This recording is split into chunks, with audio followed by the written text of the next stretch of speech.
Hello and welcome to the Comic Cave. I'm Ramsey, aka Captain Away, and today I'm looking at the collection for Marvel Zombies Dead Days. Before moving on to the next phase of Marvel Zombies, I wanted to take a brief moment to appreciate this collection of extra stories. The first is the eponymous story Dead Days, which takes place immediately after we saw Zombie the Sentry show up in the flashback in Ultimate Fantastic Four. It's a single issue that serves as a prequel for the Kirkman, Phillips, Chung, and Saidam run and is made by that very same creative team. Included in this collection is also the Ultimate Fantastic Four issues that featured the Zombie Fantastic Four from the Mark Miller, Greg Land run on the title that kicked this whole crazy mess off in the first place. Ironically, if you say Miller's last name how it's actually spelled, you kind of sound like a zombie trying to say his name how it's pronounced. Seriously, try it. Miller. Spooky. Lastly, it includes a few issues of Black Panther from Reginald Hudlin's run on the title that actually serves as a bridge between the first and second Marvel Zombie titles. Since those two stories don't actually carry the title of Marvel Zombies, I'm not going to go into a lot of detail about them, but I will give a brief overview of their events. Mostly, I just really wanted to talk about Dead Days, so let me do that now as we take this away.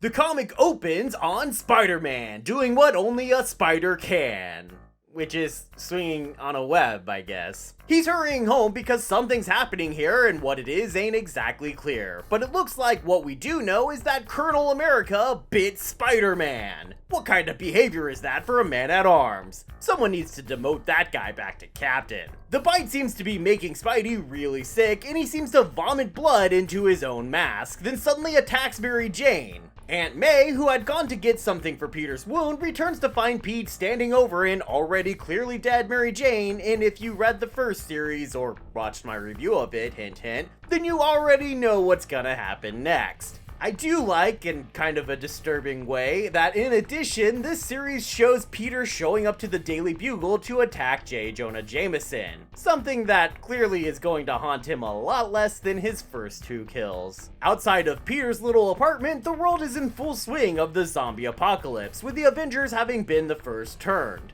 And Luke Cage as well, apparently. Which sucks a little bit, because I actually really would like to know how a man with unbreakable skin became a zombie. But I think, honestly, this is a bit of a Kirkman in-joke in deliberately not showing how that happened, given what we know about his original plans for the first series. We do see that Giant Man and Black Panther escape the initial onslaught as we see them making their way to Hank Pym's lab to look for some answers as to what's going on. Only Hank actually has been bit, and the moment Panther realizes it, Hank grows to giant size and knocks T'Challa out, then proceeds to drag his friend and colleague the rest of the way across town to his lab so he can tie him up and sedate him, to leave him as a tasty treat for later. And yeah, he does all that before turning into a zombie.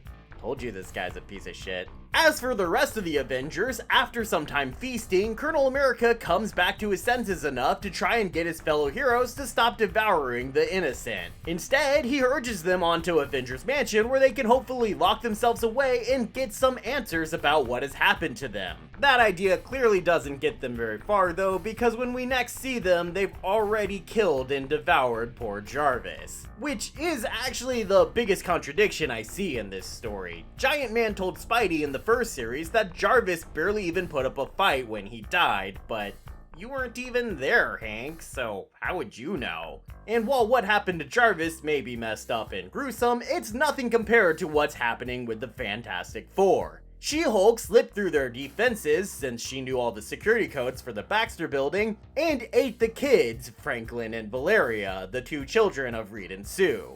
Seriously, that's pretty messed up. In retaliation, Sue creates one of her invisible bubbles inside of She-Hulk's head and explodes it. Gruesome. As for the mutant side of things, we actually start out on Asteroid M, and there we learn something very interesting and important. Magneto is blaming himself for what is happening down on Earth. He claims that he and his acolytes made some kind of demon deal to bring the virus to the planet, apparently thinking it would only kill humans, giving mutants a better chance to thrive. Instead, it's killing everyone, which sparks Magneto's drastic change into attempting to save the last of humanity. This feels like a really major point that's just kind of glossed over. Magneto does save some of the X-Men from a zombie alpha flight, and they get together with the Fantastic Four and pretty much every other remaining surviving hero in the entire world on the S.H.I.E.L.D. helicarrier. Here, Nick Fury makes an important observation to what has undoubtedly been a major fan question this entire time. Does the zombie virus only affect super people, or are regular people just devoured too quickly for them to turn, while super people can fight off their attackers long enough for the infection to take its toll? We're not going to get an answer to that question, but honestly, I don't see how it could make sense that it would only affect super people, given that they get their powers from any number of things, including magic, mutation, radiation, and serums. Unless they want to drastically change the mythology of the Marvel Universe, I'd go with it technically affects everyone, but super people eat too super fast. The plan at this point is for Bruce Banner, Reed Richards, and Tony Stark to all work on a cure while the still living superheroes head out to try and rescue everyone they can. The rescue goes very poorly though, really only resulting in more heroes turning to the dark side before Magneto eventually sounds the retreat. As for the three big brains, they decide to each tackle a separate problem in working towards a cure. We never actually see what Banner does, but Tony starts work on an interdimensional teleporter instead of looking for a cure. Reed also falls off the assignment due to becoming obsessed with the zombies themselves, finding them to be an improvement over their current condition of,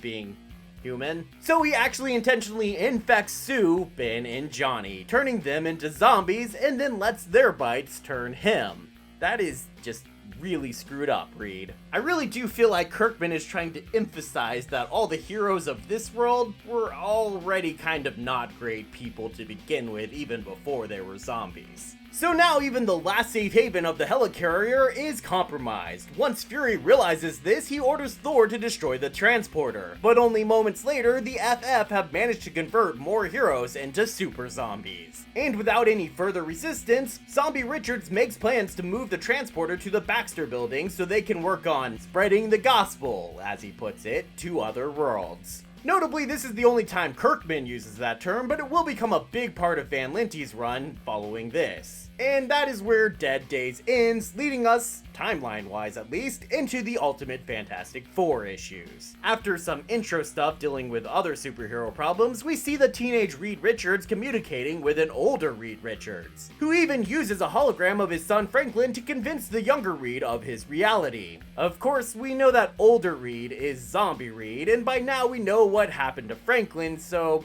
that is actually pretty messed up. It seems the transporter that Iron Man built needed a receiver on the other side, so Zombie Reed, tricks younger Reed into building it. Once it's finished, Ultimate Richards goes to investigate this new universe only to find it to be in ruins, with the dead everywhere and his Fantastic Four counterparts all zombified. The zombies don't attack right away, instead regaling Ultimate Reed with the story of how the zombie infection started, using the phrase, "It all started with a flash in the sky," something that will get repeated a lot throughout the Marvel zombie comics. Reed is able to get away from the Zombie Four pretty easily, but only ends up running into more zombies, who pause to admire the fact that somehow there's still someone either uninfected or uneaten just long enough for Magneto to come in and save the day. Mr. Neat-O takes Reed back to his hideout where he's protecting the last living humans, but the zombies manage to follow them and the living are forced to flee,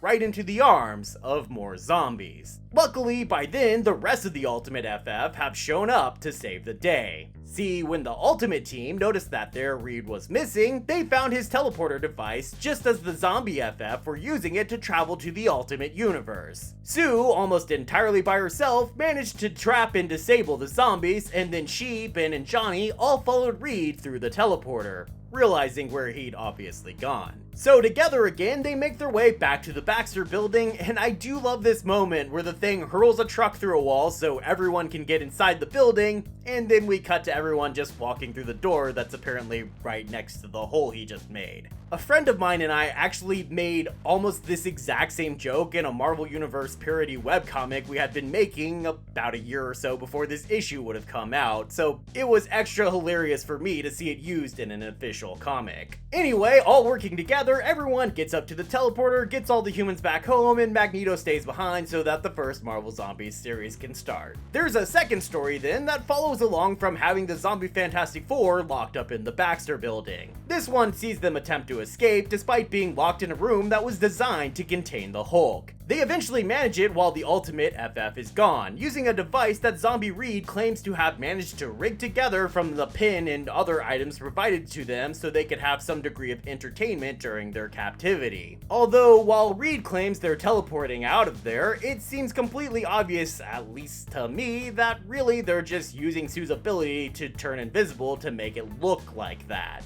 Even if that wasn't the case though, why the hell would these guys just open the cell door and risk exposure to the zombies? How possibly stupid could these guys be? Why wouldn't they just send a team to the location Zombie Reed said he was teleporting to, and meanwhile just use the knockout gas they used to catch them in the first place, just in case? So stupid, but whatever. The FF, meanwhile, are dealing with some team drama as Johnny Storm has some demonic parasite growing inside of him that was apparently put there by Dr. Doom. Nobody has been able to remove the thing, so in desperation, the FF went to Latveria to beg Doom for help, not knowing that he was responsible in the first place. Doom agrees, but only on the condition that he Freaky Fridays with Reed Richards. I guess because it has the same initials as Fantastic Four, so, you know, had to go there. So inside Reed's body, Doom returns to the Baxter building to save Johnny Storm. Only he fails at completely banishing the creature and instead unleashes it also on the building.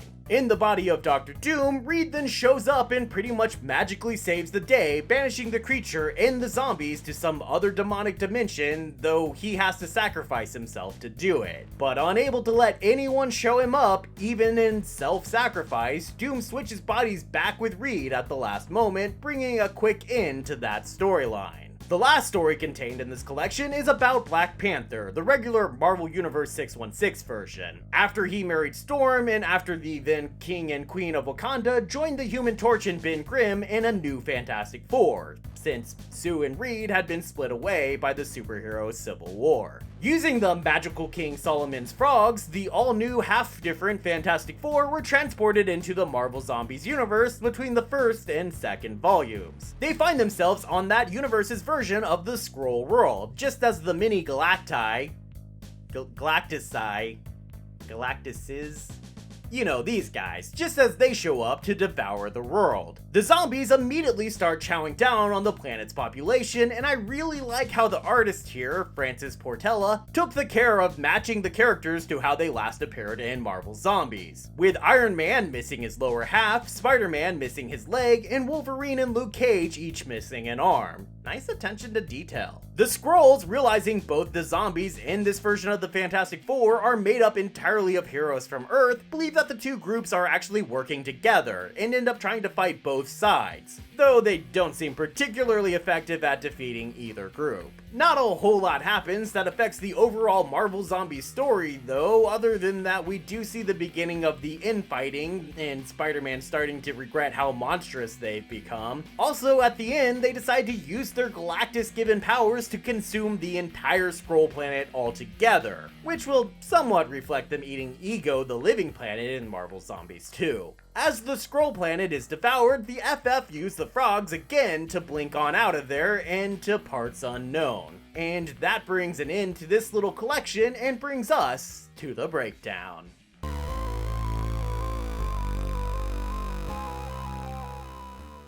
Pretty much just as I said with Marvel Zombies 2, Dead Days both feels unnecessary and is actually a pretty enjoyable comic. The single issue forces the story to move really fast, as it well should, since, as Zombie Reed Richards says, it only took 24 hours for the world to fall, and only another day or two before they ran out of food. And that quick pace is nice after Marvel Zombies 2, which was pretty slow in the first half, especially for a 5-issue comic. Otherwise, it was basically all the same strengths and weaknesses as the other 2 Marvel Zombie comics from this same creative team, condensed into a 30-page or so story. The first Ultimate Fantastic Four story is a must-read though for any Marvel Zombies fans. Miller does a great job creating the universe and characters, even though he didn't know at the time it was going to go any further than this one story. Just as long as you can stomach Greg Land's garbage trace art with its porn star characters, then you should probably be fine. I mean, seriously, is Sue supposed to be surprised here, or is she just making a fake you-know-what face? Seriously, Land is the worst. The second Ultimate FF story is not great. There was a huge build-up to the Zombie Fantastic Four getting out and going on a rampage, only for them to be taken care of in about 2 seconds by some Deus Ex Machina nonsense. The Black Panther stories, though, might be my least favorite. They don't provide much to the Marvel Zombies characters, or to Black Panther, or the then main universe incarnation of the Fantastic Four. It just feels like Marvel pressured Hudlin to tie into some property. The whole story and all the characters are also just so wacky. It feels like watching the Looney Tunes version of Marvel Zombies. And don't you know that property belongs to the dreaded competition, Hudlin? Jeez. Also, since this isn't a single series, but instead 3 loosely connected series, and they're only here together because of this specific collection, I'll also review the collected edition here as I say that I'm giving this a recommendation level of 1 surprise Sue face. Which, yes, I am putting as a pretty good thing, even though I just called it a bad thing like 5 seconds ago. But I mean, it looks like it was a really good surprise, if you know what I'm saying. Marvel could have easily never collected these stories together, and I'm honestly surprised that they did. On top of that, it has a nice gallery in the back of the original covers that Sidam's covers are based off of, with each cover getting commentary from Sidam, which is actually a really cool bonus. I honestly think this is a fantastic, no pun intended, collection for anyone interested in Marvel Zombies, and even if you just wanted to dip your toes into the pool, this honestly might not be a bad place to start.